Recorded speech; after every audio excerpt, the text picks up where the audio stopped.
They say some love stories are written in the stars. Mine? Mine was written on the last bench of a public garden in Chicago, back in the fall of '78.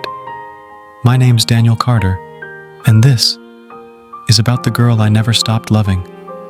I was 22, a mechanical engineering senior who had more conversations with engines than people.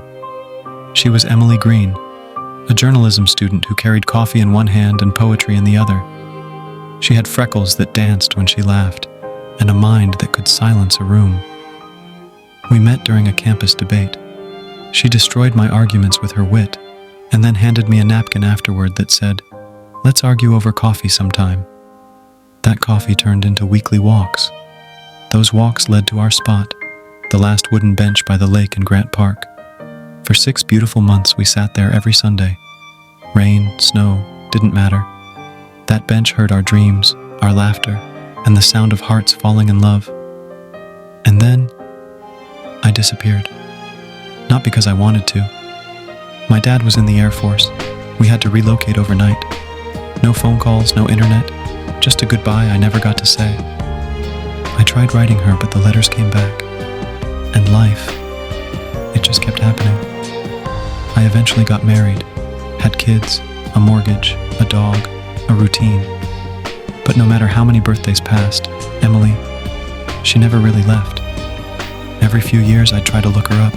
Facebook, Google, college alumni pages, nothing. Until one summer evening nearly 40 years later, I got a message from an old college friend. "Hey Dan, remember Emily Green? She's been asking about you." My hands trembled as I typed. He gave me her number. It was real.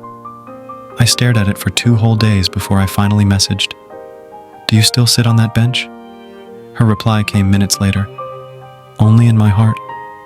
We talked for a week straight, laughed like we were 22 again.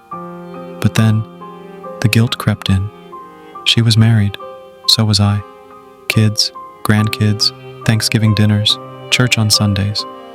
We both knew the world had no room for us, so we stopped. Again, more seasons came, more birthdays, more silence. Until last spring, I heard she lost her husband. I had lost mine 2 years before. Cancer. And then, out of nowhere, one Saturday morning, "Dan, if I asked you to meet me at the bench next Sunday, would you come?" I read the message 10 times before replying. "Only if you promise not to laugh at my wrinkles." She sent back a heart emoji and said, "Only if you promise not to mind my gray hair." That Sunday, I wore the same brown coat I wore the day I first kissed her. I was scared. What if she didn't recognize me?